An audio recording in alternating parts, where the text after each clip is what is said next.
చైనాలోని తియాన్జిన్ వేదికగా షాంఘై సహకార సంస్థ శిఖరాగ్ర సదస్సు ఇవాల్టి నుంచి ప్రారంభం కానుంది. 2 రోజుల వార్షిక సదస్సులో పాల్గొనేందుకు ప్రధాని నరేంద్ర మోదీ ఇప్పటికే చైనా చేరుకున్నారు. ఈ సందర్భంగా చైనా అధ్యక్షుడు జిన్పింగ్, రష్యా అధినేత పుతిన్తో సహా వివిధ దేశాధినేతలతో ప్రధాని మోదీ సమావేశం కానున్నారు. భారత్, చైనాలపై అమెరికా సుంకాలు విధించిన నేపథ్యంలో షాంఘై సదస్సు బల ప్రదర్శనగా నిలవనుంది. ఈ సదస్సుకు వివిధ దేశాధినేతలు హాజరవుతున్నప్పటికీ ప్రధాని మోదీ, పుతిన్, జిన్పింగ్లపై అందరి దృష్టి నెలకొంది. ప్రపంచ ఆర్థిక వ్యవస్థకు స్థిరత కోసం భారత్, చైనాలు కలిసి పనిచేయాల్సిన అవసరం ఉందని సదస్సుకు ముందు ఇచ్చిన ఓ ఇంటర్వ్యూలో ప్రధాని మోదీ అన్నారు.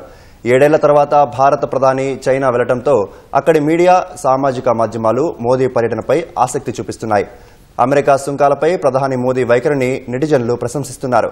భారత్, చైనాల మధ్య సంబంధాలు మెరుగుపడుతున్నాయనే విషయాన్ని ప్రధాని మోదీ చైనా పర్యటన అద్దం పడుతుందని సామాజిక మాధ్యమాల్లో ప్రచారం జరుగుతోంది.